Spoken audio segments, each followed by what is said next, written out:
Bismillahirrahmanirrahim. Assalamualaikum warahmatullahi wabarakatuh. Bismillah, alhamdulillah, wassalatu wassalamu ala rasulillah Sayyidina Maulana Muhammad ibn Abdullah wa ala alihi wa sahbihi man walah, amma ba'du. Rabbi syrah li sadri wa yassir li amri wahlul 'uqdatam min lisani yafqahu qawli. Yang saya hormati Kepala Madrasah Aliyah Negeri 13 Jakarta, Ibu Dr. Anda Yasi Anwar. Yang saya hormati Kepala Tenaga Kependidikan MAN 13 Jakarta, Ibu Yulia S. Indrayanti MPA SPD MM. Yang saya hormati Wakil Kepala Madrasah Aliyah Negeri 13 Jakarta, Bidang Kesiswaan, Ibu Suro Heriawati SPD MPFIS. Yang saya hormati para guru dan tenaga pendidikan MAN 13 Jakarta, hadir bersama kita Bapak Ahmad Zuhair Isnaini SORMPD. Yang saya hormati kakak-kakak dari IO,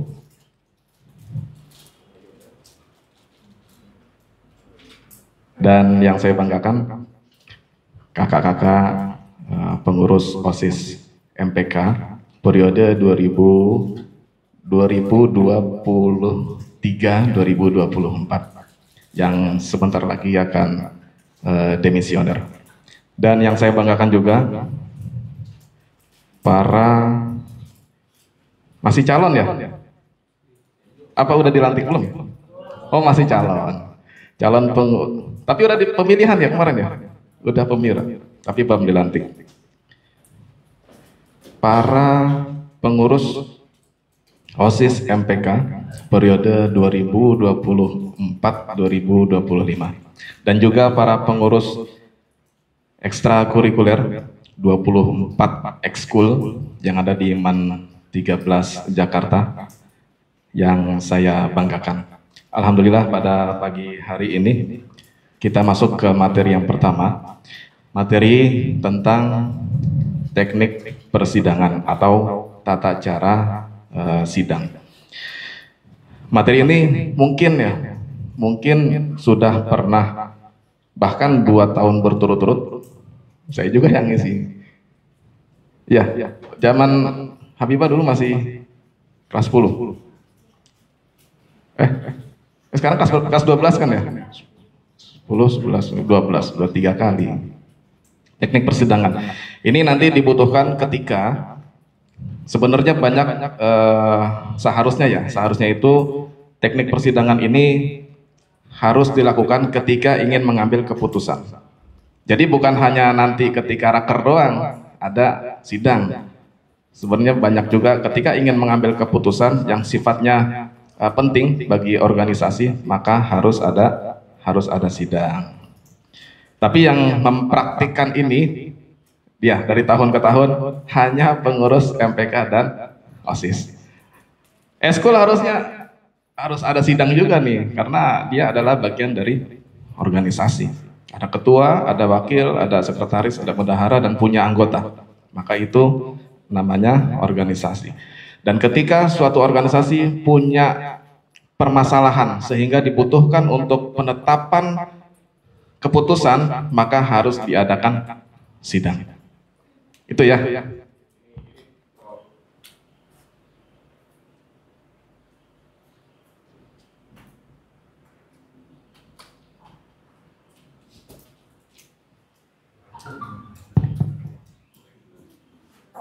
Baik. Itu adalah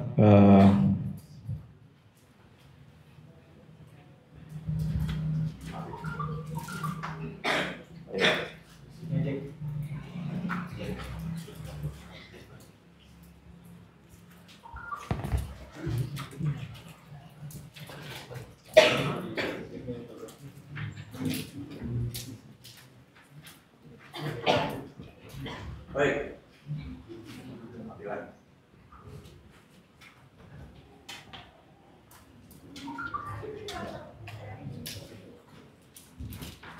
Cek. Oh, baterai.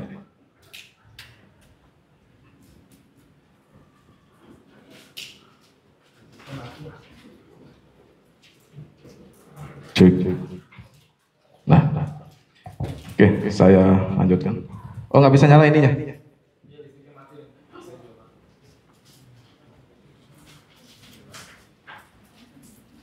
Oke, sebelum saya lanjutkan,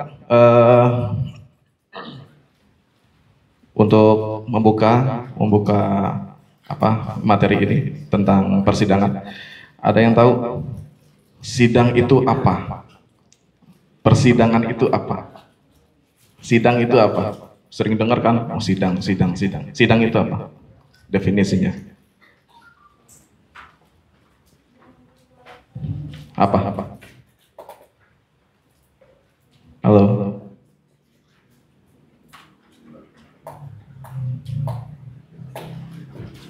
Sidang itu apa?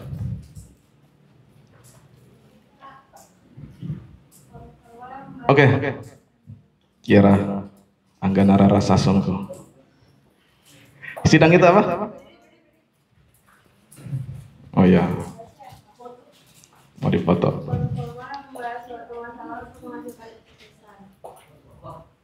Forum formal yang membahas suatu masalah untuk menghasilkan keputusan. Oke, yang lain? Silakan. Belum bisa. Yang lain? Selain Kira?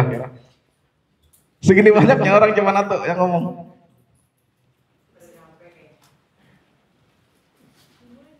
Baik. Dari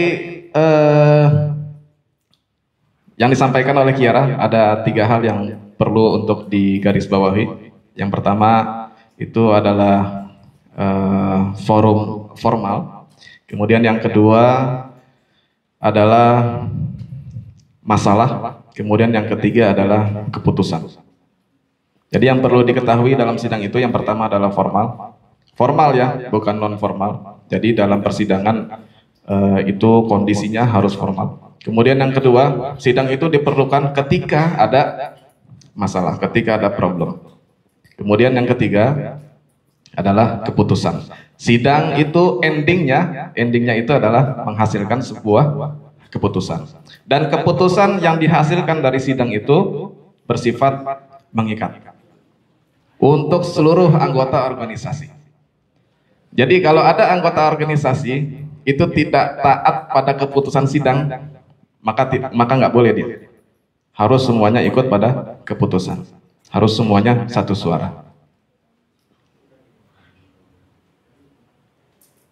Itu ya. Ini apa definisi dari persidangan. Kemudian itu yang pertama. Jadi sidang itu ada 3 poin. Yang pertama adalah forum formal. Kemudian yang kedua membahas suatu masalah. Yang ketiga menghasilkan keputusan. Nah, keputusan yang dihasilkan dari sidang ini itu mengikat untuk seluruh anggota organisasi.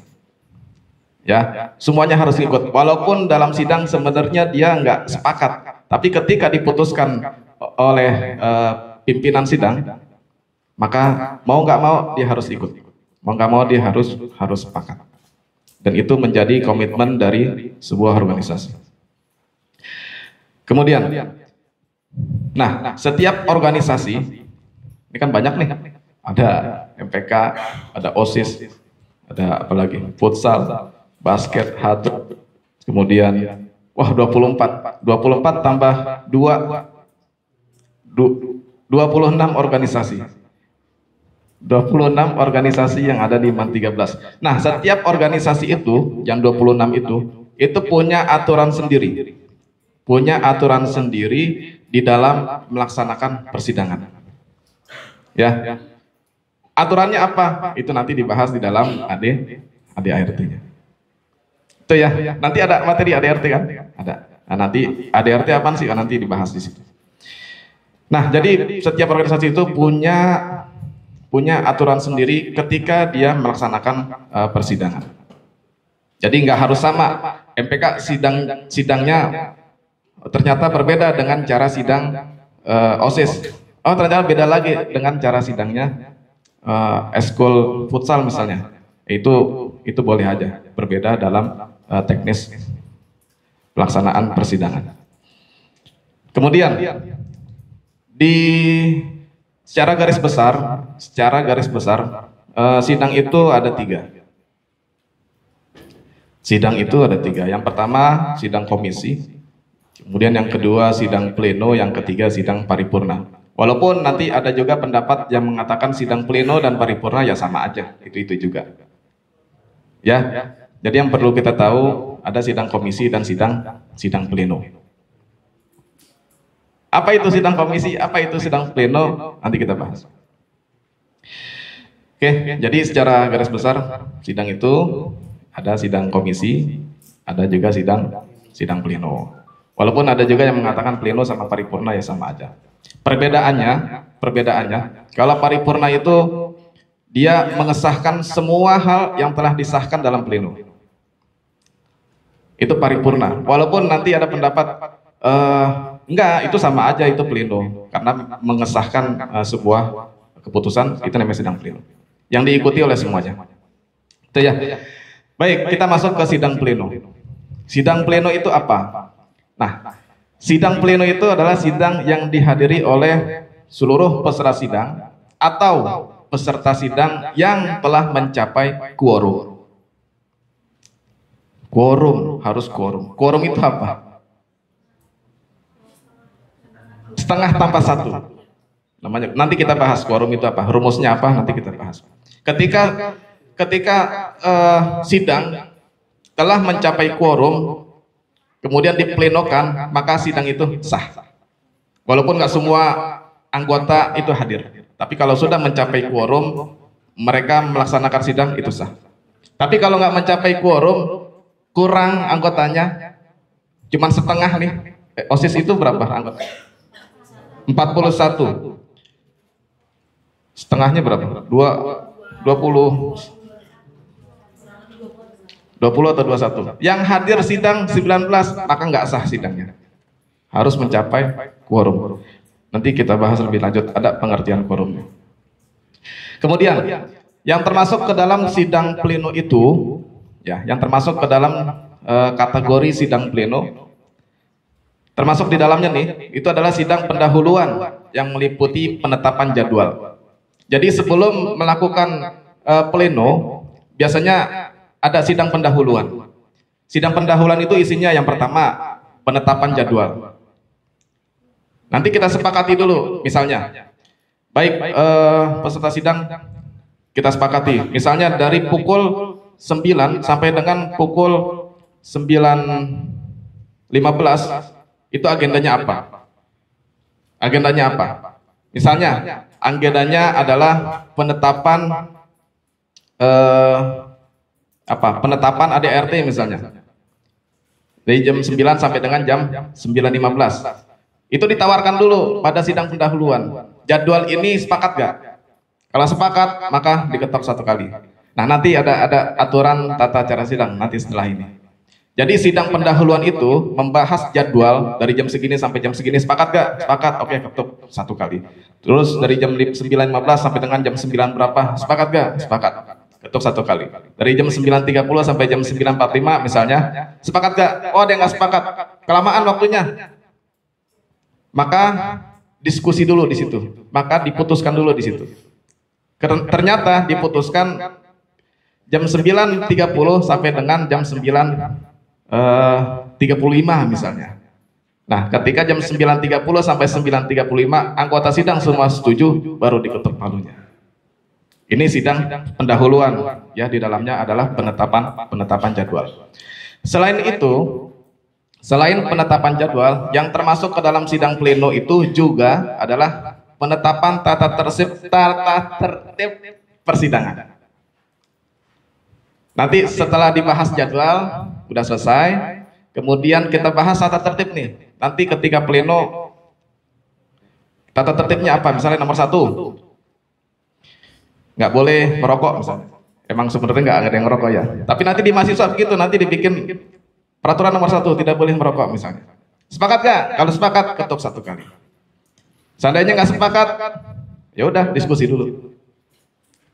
Seandainya deadlock, nanti ada istilah namanya deadlock.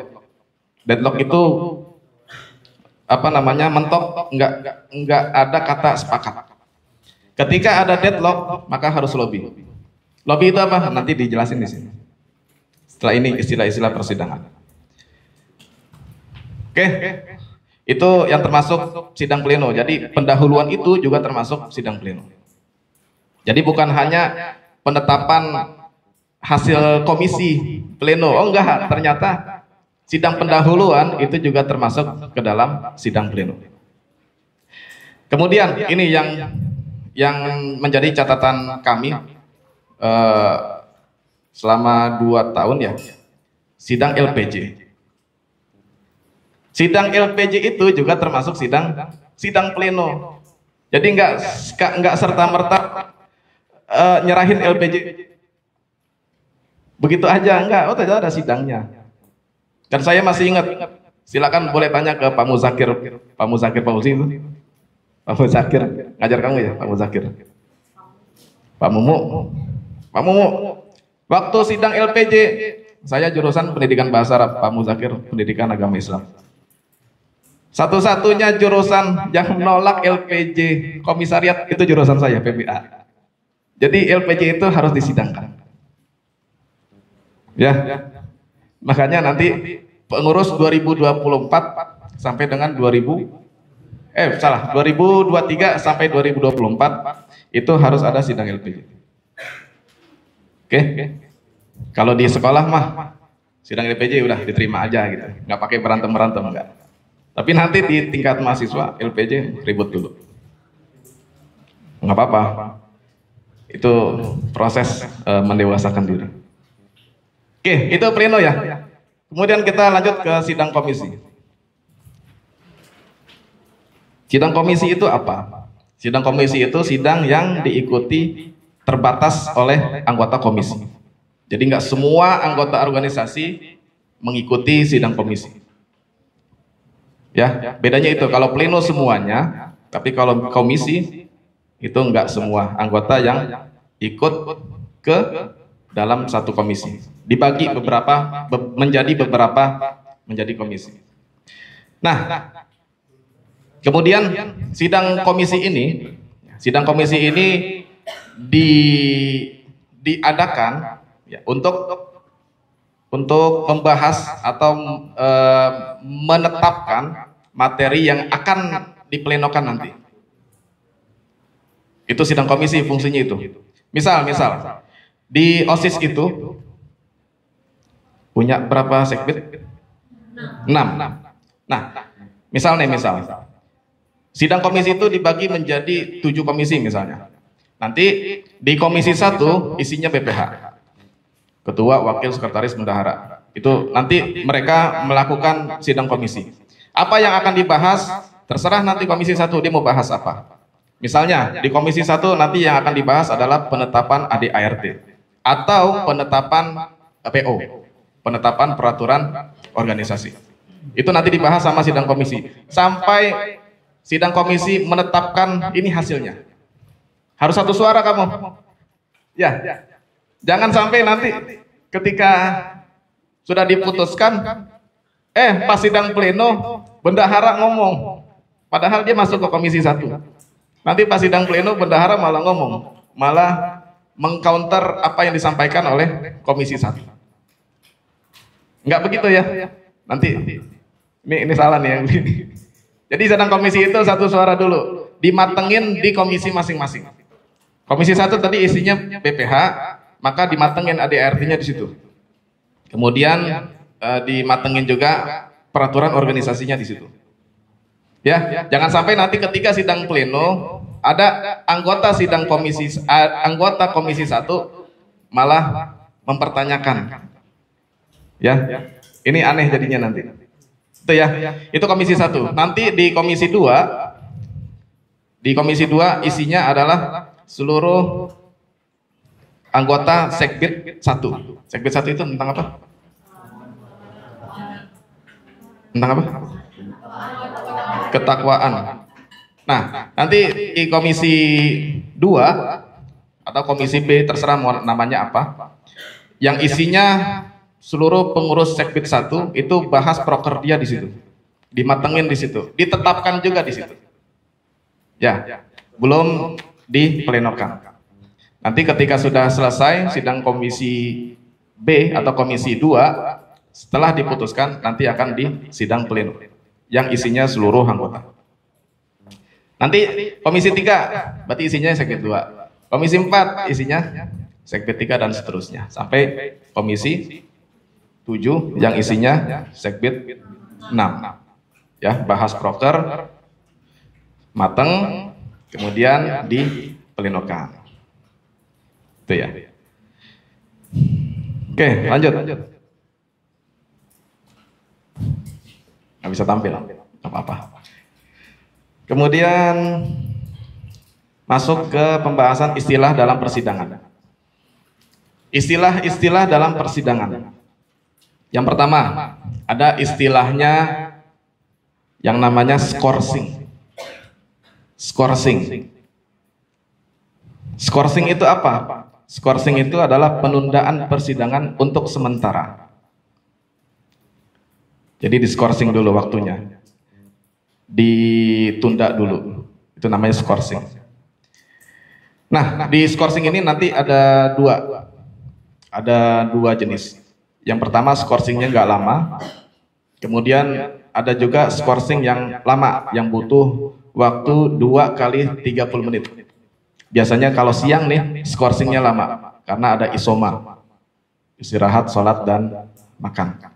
Kalau skorsingnya sebentar, biasanya kemarin nih, tahun kemarin banyak skorsing. Waktu itu presidium sidangnya Albani ya, banyak skorsing karena ketika menetapkan ADART banyak yang perlu direvisi waktu itu. Makanya skorsingnya nggak lama. Ketika skorsingnya nggak lama, ketuk palunya sekali. Tapi ketika skorsingnya lama, kayak tadi tuh isoma, ketuk palunya 2 kali. Skorsing. Kemudian istilah yang kedua, itu yang pertama tadi skorsing ya. Istilah yang kedua adalah lobbying. Lobbying atau kita tahunya melobi. Nah, lobby itu apa? Lobby itu adalah suatu bentuk kompromi dalam menyelesaikan perbedaan pendapat dalam pengambilan keputusan. Ya, ketika sidang nanti pasti nggak semua sepakat. Sehingga ketika sidang itu ada yang nggak sepakat, maka dibutuhkan skorsing. Nah, ketika presidium sidang memberikan kesempatan untuk skorsing, itu digunakan untuk lobbying, digunakan untuk lobby, kompromi. Ya, misalnya komisi A yang nggak setuju sama komisi B, maka diskorsing karena nggak satu suara nih. Ketika diskorsing, maka komisi A dengan komisi B melakukan lobbying, melakukan lobby. Dan ini biasa, ya, lobby itu biasa. Kemudian istilah yang ketiga deadlock. Nah, tadi udah sempat saya singgung deadlock, LOCK. Deadlock itu apa? Deadlock itu suatu keadaan di mana musyawarah tidak menemui kata sepakat. Deadlock namanya. Enggak ada keputusan, nah itu namanya deadlock. Itu istilah yang ketiga. Kemudian istilah yang keempat, walkout atau WO. Ini banyak terjadi ketika persidangan, banyak yang WO. Waktu sidang apa ya? Itu komisi berapa WO ya? Karena nggak setuju dengan pimpinan sidang. Bahkan dalam tingkat dunia PBB, beberapa kali Indonesia melakukan WO. Ketika ada negara lain yang menyampaikan sambutan, Indonesia nggak setuju, maka Indonesia WO. Ini harus tahu ya istilahnya. Ada istilah walkout dan itu diperbolehkan dalam persidangan. Boleh aja. Dan itu sah. Ya. Tapi kalau biasanya sih kalau kita nggak ada yang WO ya, nggak ada yang sampai WO ya, nggak ada. Tapi nanti kalau kamu di mahasiswa, ada yang WO. Karena nunjuk interupsi nggak dikasih kesempatan sama presidium sidangnya. Dia merasa ini memihak, maka ya WO. Dan itu sah aja dalam suatu persidangan. Ya, walk itu kan jalan ya, out itu keluar ya, berarti dia jalan keluar. Karena punya alasan nggak setuju atas suatu keputusan. Itu WO. Karena nggak setuju dengan suatu keputusan. Kalau dia keluar aja, nggak ada alasan apa-apa, namanya bukan WO. Namanya out of order. Nah, nanti kita bahas di sini.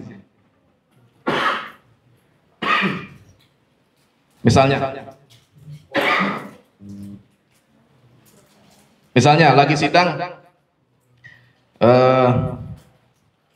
Nafis angkat tangan, interupsi pimpinan sidang. Ya silakan, saudara Nafis. Izin ke toilet misalnya. Ini namanya interupsi yang out of order. Diperbolehkan. Oh nanti interupsi ada di setelah ini. Nanti kita bahas. Oke, itu istilah yang keempat namanya WO. Ya. Berjalan keluar. Kemudian istilah yang kelima itu adalah voting. Kita udah tahu semua ya, voting itu pengambilan keputusan berdasarkan suara terbanyak. Itu voting. Nah, voting ini menjadi solusi ketika deadlock. Ya. Nih, yang calon-calon presidium sidang. Ketika nanti kayaknya nggak terjadi ya di MAN 13 ketika MPK OSIS lagi sidang. Ketika ingin menghasilkan suatu keputusan kemudian deadlock, ya, yang komisi A nggak setuju, komisi B nggak setuju dan banyak hal, akhirnya deadlock. Maka solusinya solusinya itu yang paling tepat itu adalah voting. Ketika deadlock, maka voting. Ternyata ketika voting draw, seri. Nah, bagaimana tuh? Ketika voting ternyata pas dihitung, wah draw. Antara yang setuju dengan yang tidak setuju. Maka dikasih waktu lagi, diskorsing lagi itu sidang untuk melakukan lobbying. Untuk melakukan lobby lagi. Komisi A sama komisi B yang tadinya nggak setuju, dia lobby lagi. Ini nanti akan terjadi di dunia kampus. Apalagi ketika pemilihan ketua BEM atau ketua komisariat atau ketua cabang atau sebagainya. Itu lobby itu bisa berapa jam? Karena ada penawaran kedudukan. Ada penawaran kursi. Dan kita akan mengalami itu nanti. Kalau kamu tetap aktif di organisasi, tapi kalau nggak aktif ya nggak akan mengalami ini. Itu ya, itu voting. Kemudian istilah yang keenam ada PK. PK itu peninjauan kembali. Dan ini boleh dalam persidangan. Contoh, poin 1 misalnya, pasal 1 misalnya, itu udah disahkan, udah ketok palu presidium sidangnya. Nah, ketika sampai pembahasan pasal 40 misalnya, tiba-tiba komisi B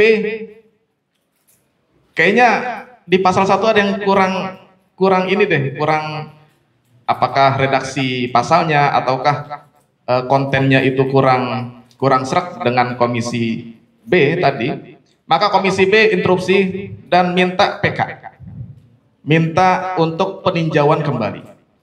Nah, PK ini boleh dilaksanakan ketika sidang, ya, tentunya dengan izin presidium sidang. Tapi kalau presidium sidang yang nggak mengizinkan untuk PK, maka nggak boleh maksa buat PK. Ya, karena kendali itu adanya di presidium sidang. Ketika nggak diizinkan, ya dia harus ikut. Kalau dia nggak mau ikut, gimana? Ya WO aja dia. Tapi kayaknya nggak sampai WO. Kalau WO itu keputusannya udah sangat, wah nggak beres nih, dia presidium sidangnya memihak nih, maka biasanya dia WO. Kemudian kita lanjut. Nah, istilah quorum tadi, quorum dalam pengambilan keputusan. Quorum itu apa? Quorum itu adalah peserta minimal dalam sebuah persidangan. Quorum itu Q U O R U M. Quorum. Quorum itu peserta minimal dalam sebuah persidangan. Nah, persidangan itu dinyatakan sah atau quorum apabila dihadiri oleh sekurang-kurangnya tadi itu setengah plus 1 dari seluruh peserta yang terdaftar pada peserta sidang. Misalnya di persidangan nanti pengesahan program kerja ya nanti di MPK OSIS, jumlah peserta yang terdaftar itu misalnya 100 orang, terdiri dari peserta penuh dan peserta peninjau. Nanti kita bahas apa itu peserta penuh, apa itu peserta peninjau. Kalau peserta penuh ya anggota ini OSIS MPK. Nanti ada peserta peninjau. Peninjau itu ini yang catatan saya nih. Setiap tahun saya bilang gini. Nanti yang demisioner itu jangan langsung keluar pulang. Daftarin aja dia sebagai peserta peninjau. Jadi boleh dia ngomong di belakang. Bersama dengan nanti yang diundang mungkin para wakil, para staf, itu peserta peninjau. Ya. Nah, jadi yang dihitung itu seluruh pesertanya. Peserta penuh sama peserta peninjau. Kalau ternyata yang didaftar itu 100 orang, maka yang dinyatakan quorum itu adalah 51. Undangannya 100 nih, yang datang 50, maka nggak bisa bikin sidang dan sidangnya dinyatakan tidak sah karena tidak quorum. Gitu ya. Misalnya 550 orang berhalangan misalnya. Nggak hadir sidang. Maka nggak mencapai quorum dan sidangnya tidak sah. Tapi kalau 51 setengah plus 1, maka boleh melaksanakan sidang dan sidangnya dinyatakan sah. Ya, jadi yang perlu dicatat pesertanya itu yang mencapai quorum itu adalah dua-duanya. Peserta penuh dan peserta peninjau. Yang dihitung itu bukan cuman anggota OSIS-nya doang, tapi dihitung semuanya. Karena peserta peninjau itu punya hak bicara, walaupun nggak punya hak suara. Nanti kita bahas di sini. Nah, ini catatan yang tadi saya sampaikan. Setiap keputusan itu didasarkan atas musyawarah untuk mufakat. Jika tidak berhasil, maka dilakukan lobby.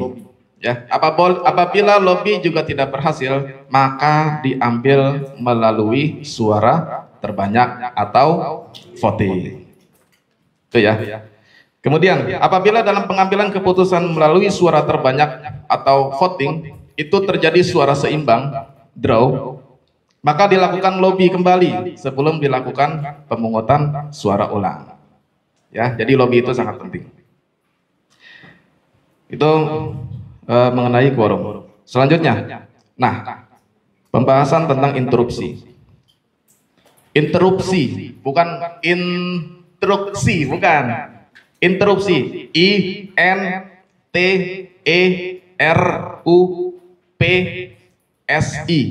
Ya, pakai P, interupsi, bukan instruksi, bukan. Interupsi itu apa? Interupsi itu adalah suatu bentuk celaan atau memotong pembicaraan dalam sidang. Karena adanya masukan yang perlu diperhatikan untuk pelaksanaan sidang tersebut. Jadi ketika presidium sidang ngomong, itu boleh menyela, boleh memotong pembicaraan. Caranya gimana? Caranya angkat tangan bilang interupsi pimpinan sidang. Jadi jangan langsung ngomong, enggak begitu aturannya. Jadi angkat tangan, ngomong interupsi pimpinan sidang, interupsi. Itu ya. Nah, interupsi itu dibagi beberapa macam.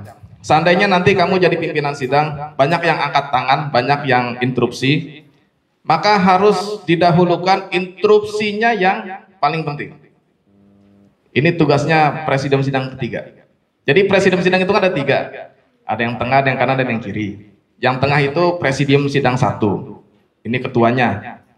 Oke. Nanti yang sebelah kanan presidium sidang 2. Ini sekretaris atau notulen. Nanti dia yang nyatet apa yang perlu dirubah, ya. Nah, saran saya gini. Biasanya kan kamu pakai LCD Infocus. Langsung diketik aja di situ.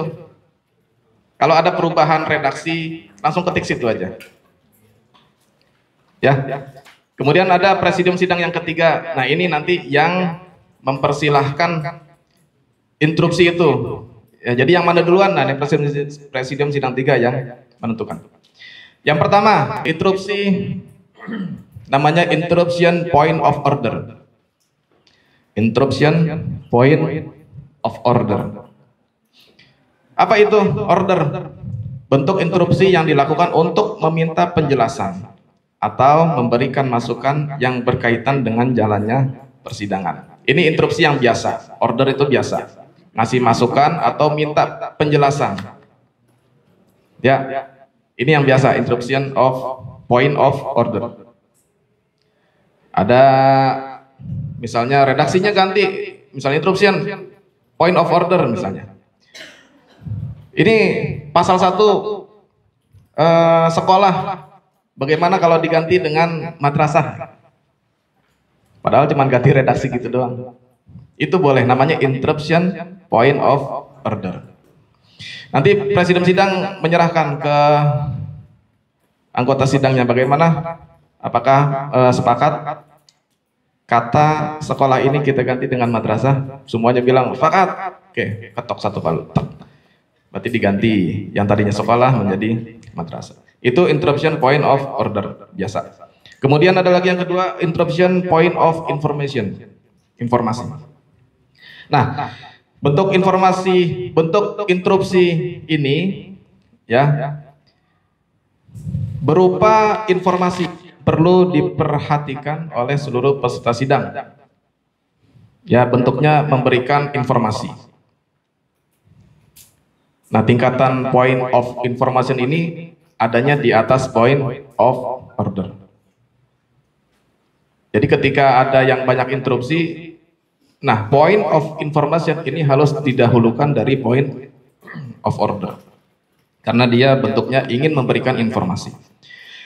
Kemudian, interupsi yang ketiga adalah interruption point of clarification. Nah, interupsi ini dalam rangka meminta klarifikasi tentang pernyataan peserta sidang lainnya. Tingkatan ini berada di atas point of information.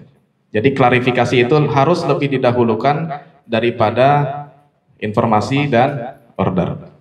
Kemudian yang paling penting, ini yang paling tinggi nih, yang keempat, interruption point of privilege atau personal. Ketika dalam sidang dia menyerang pribadi, bukan menyerang ide atau gagasan, tapi yang diserang itu, yang dibicarakan adalah pribadinya. Maka peserta sidang yang merasa diserang itu boleh mengajukan interupsi kepada pimpinan sidang, namanya interruption point of privilege.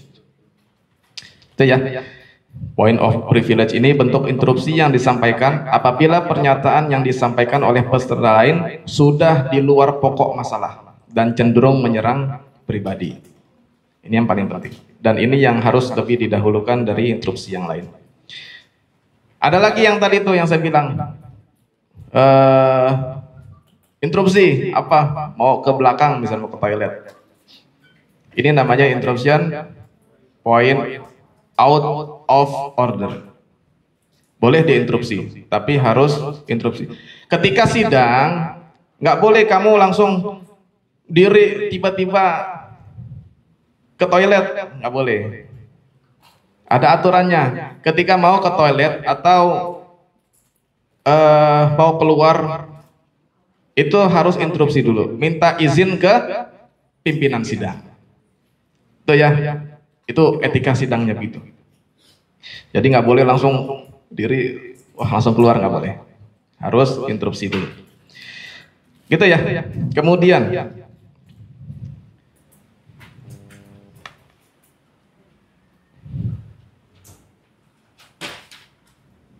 Kita lanjut ke peserta sidang tadi yang saya sebut. Jenis peserta sidang itu ada yang namanya peserta penuh, ada yang namanya peserta peninjau. Nah, peserta penuh itu yaitu punya hak bicara, punya hak suara, punya hak memilih dan punya hak untuk dipilih. Jadi peserta penuh itu boleh ngomong. Ketika voting punya hak suara dia. Ya. Dan dia juga punya hak untuk memilih dan punya hak untuk dipilih. Ini namanya peserta penuh. Selain peserta penuh ada namanya peserta peninjau. Nah, peserta peninjau ini hanya punya hak bicara, nggak punya hak suara. Jadi ketika voting peninjau nggak punya hak dia buat ikut voting. Dan peserta peninjau nggak punya hak untuk dipilih, nggak boleh dia dipilih. Nggak boleh milih, nggak boleh dipilih, dan nggak punya hak suara. Jadi hanya punya hak untuk bicara. Ini yang udah biasa ya kita lakukan. Jadi guru-guru itu termasuk pesertanya peserta peninjau. Atau mungkin nanti yang demisioner mau ikutan sidang, nah dia ini adanya di peninjau, bukan di peserta penuh. Lanjut.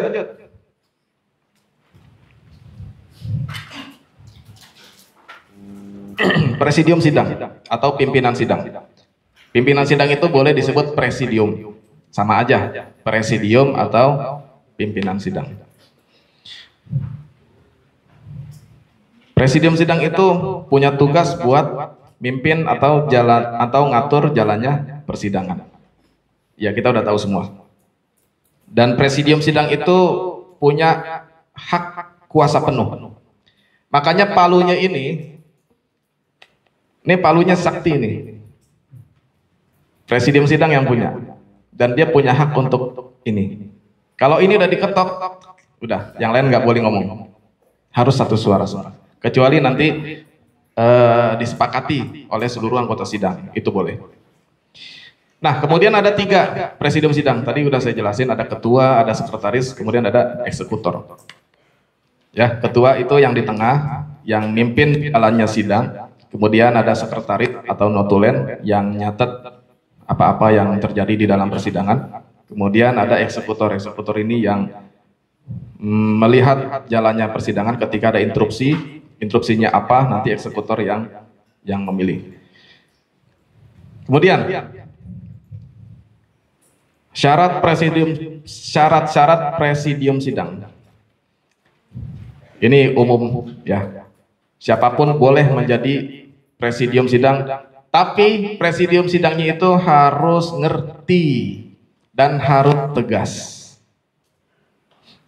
Nggak boleh presidium sidang ini sepakat, ini juga sepakat, terus dia bingung, nggak bisa ngambil keputusan. Nggak boleh jadi presidium sidang orang kayak begitu.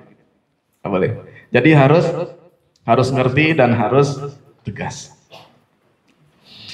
Kemudian apa lagi?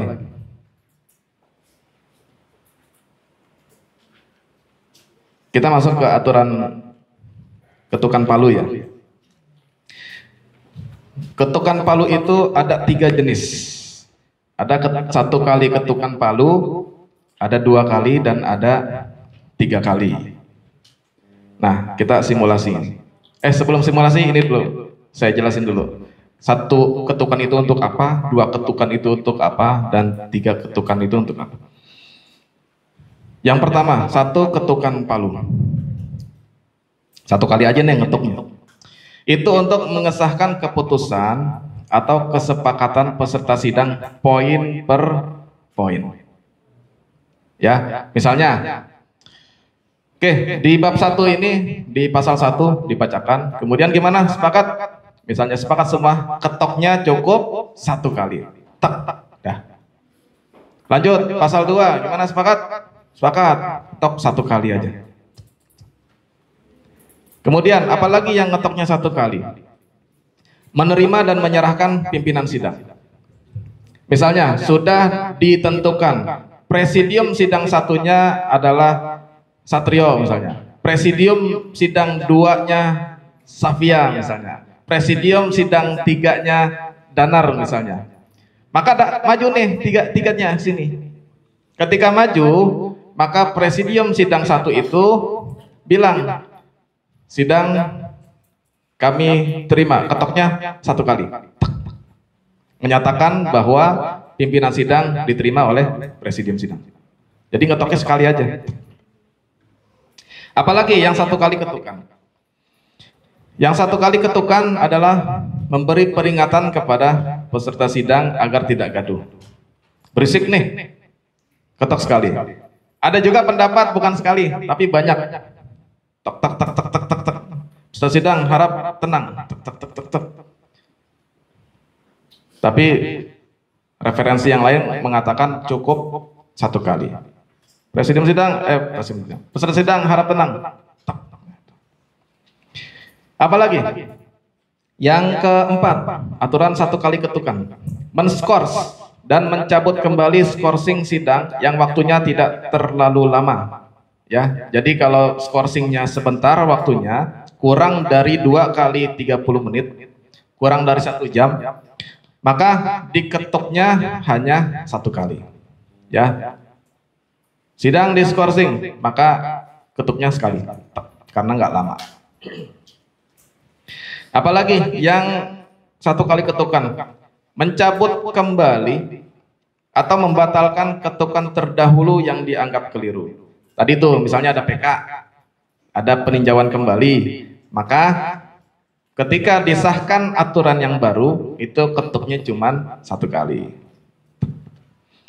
Oh ya, tadi kelewat.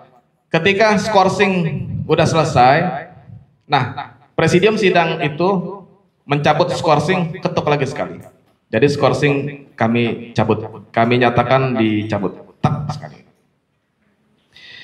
Kemudian aturan yang 2 kali ketukan. Tadi 1 kali, nah ini yang 2 kali ketukan. Untuk aturan ketukan palu yang 2 kali ketukan, itu untuk men-skorsing atau mencabut skorsing yang waktunya cukup lama. Biasanya 2 kali 30 menit.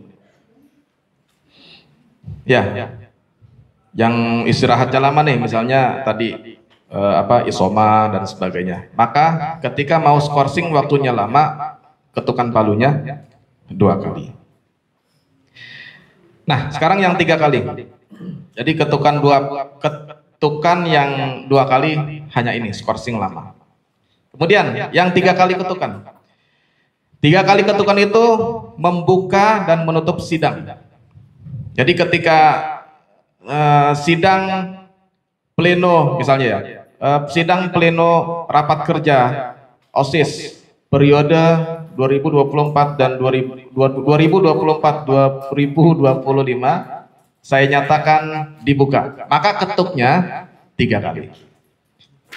Saya nyatakan dibuka. Tak tak tak tak. Jadi buat buka sidang, buat nutup sidang itu ketukannya 3 kali. Sidang rapat kerja OSIS 2024-2025 saya nyatakan ditutup. Tak tak tak. Nah, 3 kali. Jadi buat buka sidang, buat nutup sidang ketukannya 3 kali. Begitu pula untuk melakukan pengesahan.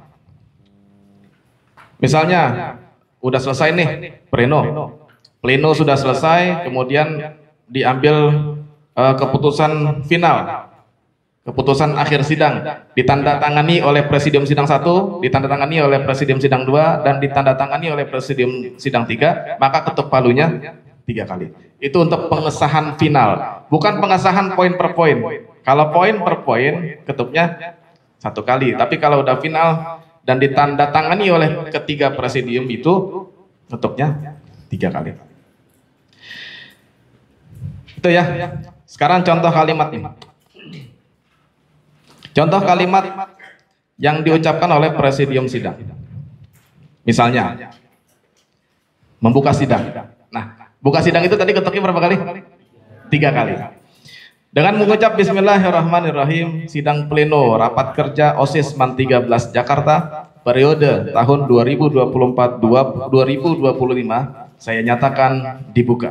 Ketuk 3 kali. Tak, tak, tak, tak. Kemudian apa lagi? Contoh kalimat nutup sidang. Dengan mengucap alhamdulillahirabbil alamin, sidang pleno rapat kerja OSIS MAN 13 Jakarta periode tahun 2024-2025 saya nyatakan ditutup. Ketuknya tiup. Tap tap tap. Kemudian mengalihkan pimpinan sidang. Misalnya presidium 1 lagi mimpin sidang, dia suaranya habis misalnya. Atau batuk mulu. Nggak berhenti batuknya, maka nggak bisa lanjutin, dia nggak bisa melanjutkan mimpin sidang, maka palu sidang diserahkan ke presidium 2. Otomatis presidium 2-nya jadi presidium 1, presidium 1 jadi presidium 2. Ketika pengalihan palu itu ngetopnya 1 kali.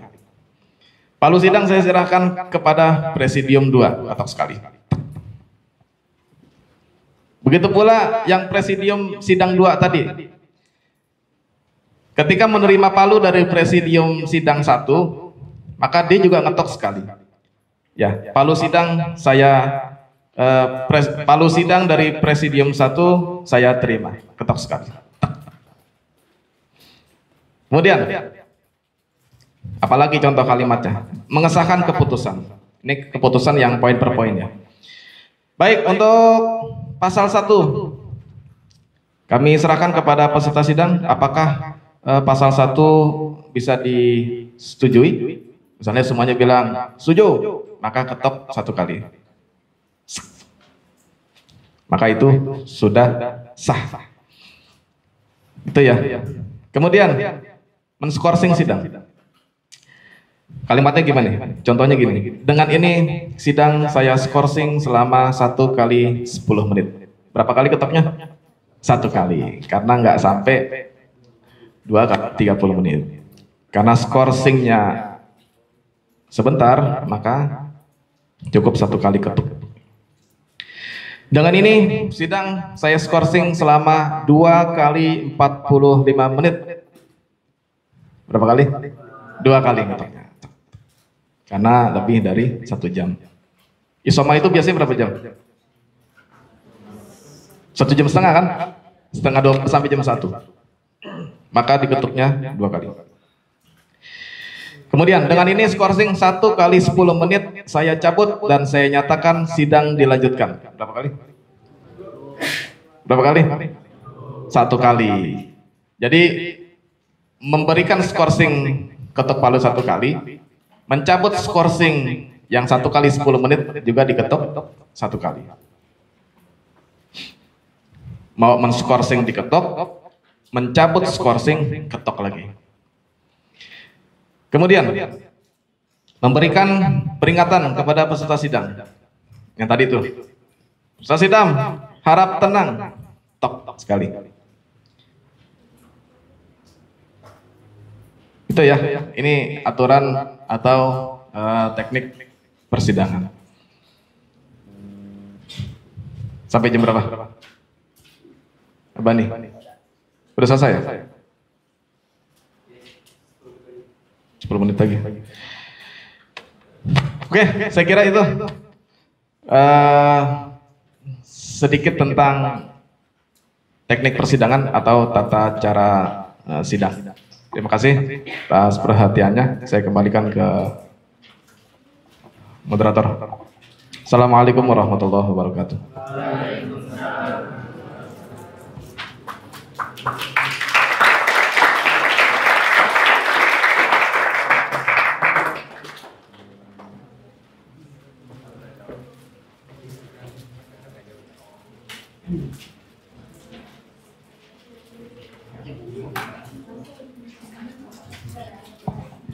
Baik, terima kasih kepada Bapak Yasir atas pemaparan terkait teknik persidangan. Selanjutnya kita akan memberikan kesempatan kepada teman-teman yang ingin mengajukan pertanyaan.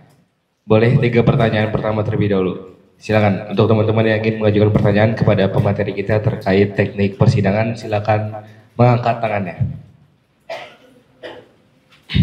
Ya, silakan Asgar Hafiz. Boleh berdiri, ya.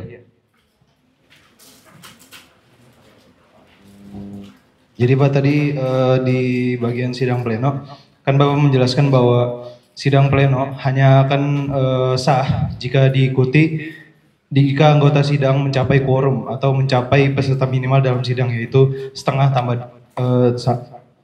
ditambah satu.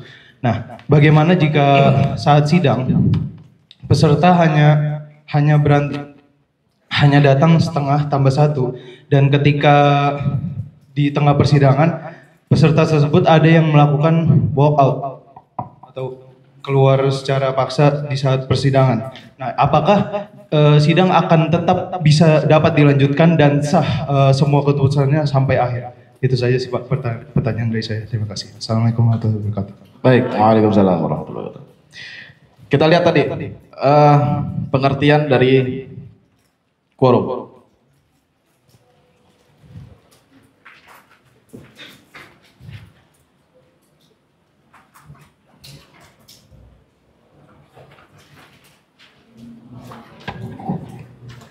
Baik, tadi pertanyaannya, ketika sidang sudah mencapai quorum setengah plus 1, kemudian di tengah persidangan ada yang WO. Ketika ada yang WO, kemudian presidium sidang itu menanyakan kepada seluruh peserta sidang, apakah poin ini bisa disetujui atau tidak. Nah, karena yang hadir itu kurang, karena ada yang WO, ya, maka dinyatakan tidak sah karena tidak mencapai quorum. Nih, kita buka lagi.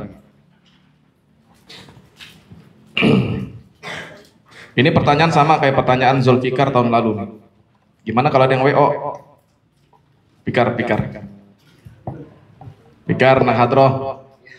Nanya gini dia, Pak, gimana kalau lagi sidang ada yang WO? Ya enggak, ya berarti kan enggak quorum. Karena ada yang WO, karena peserta sidangnya dikit, maka keputusannya dianggap tidak sah karena tidak quorum.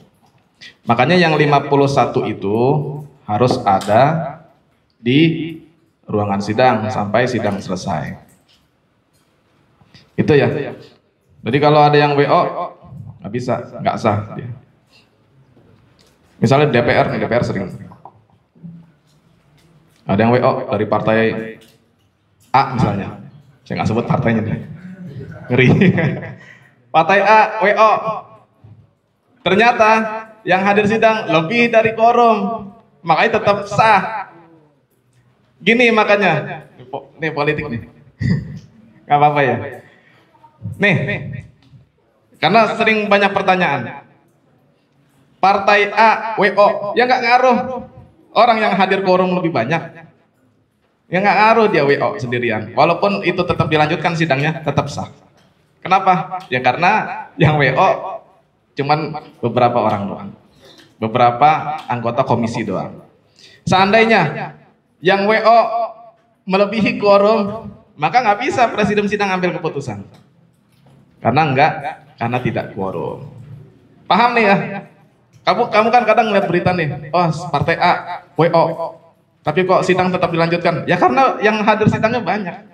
Karena melebihi dari quorum, maka tetap disahkan undang-undangnya. Begitu pula OSIS. Misalnya rapat kerja, kamu bikin program, Sekret 1 misalnya, mau ngadain, saya mau tanya, Sekret 1 siapa? Ya, program yang 50-50 apa? Misalnya nih, ini program kira-kira akan ditolak sama sekolah, apa misalnya? Misal. Isra Mi'raj misal, Mutiara, kamu Sekret 1 juga? Oh koordinatornya. Mutiara, contoh. Mutiara sepakat di sidang komisi Sekbid 1 sepakat ada Isra Mi'raj. Contoh ya, ini contoh ya. Sepakat sidang komisi 1, semuanya sepakat ada acara Isra Mi'raj. Nah, ketika di pleno hadir semuanya kan? Hadir semuanya. Ternyata komisi B, C, Komisi B sama C nggak sepakat adanya Isra Mi'raj, kemudian Komisi B sama C WO. Tinggal hitung, masih quorum nggak? Seandainya masih quorum, maka sah keputusannya, maka tetap ada Isra Mi'raj. Tapi ternyata ketika yang WO banyak, maka nggak bisa Isra Mi'raj itu, nggak bisa diambil keputusan karena tidak mencapai quorum. Seandainya Mutiara tetap ada Isra Mi'raj dan didukung oleh seluruh anggota OSIS, tetap sah. Itu ya. Oke. Cukup.